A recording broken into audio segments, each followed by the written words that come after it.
पोरामध्ये जीव राहिला का नाही?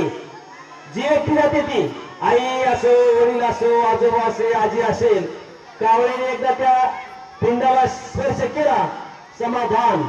मुलगा रडतो, मुलगी रडते, सगळे नातेवाईक रडतात. आता बापाचा जीव पोरात राहिला नाही.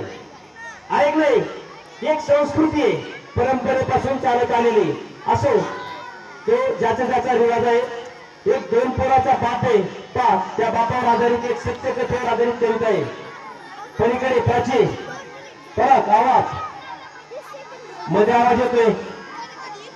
पहिली, दुसरी, तिसरी, थोडा आवाज कमी करा भाऊ. सागर, शिवला नसे कावळा, म्हणजे शिवावरही कावळा नव्हता आणि त्या कावळ्याने स्पर्शही केला नाही. कावळा आवडतो का तुम्हाला? शक्यता कावळा आवडत नाही.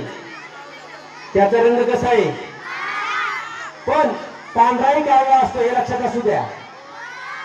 घराची झाली अवकाळा, हवाने सर, घराची झाली अवकाळा, त्यातच दाबला बापाचा गळा, त्यातच दाबला बापाचा गळा, परी शिवला न कावळा, परी शिवला न कावळा. दोन पोराचा बाप सावळा, दोन पोराचा बाप सावळा, लहानाचा मोठा केला गोळा, विसरला खाल्लेला भाकरीचा तुकडा शिळा, आणि बापाचा दाबला गळा, परी शिवला न कावळा, परी शिवला न कावळा.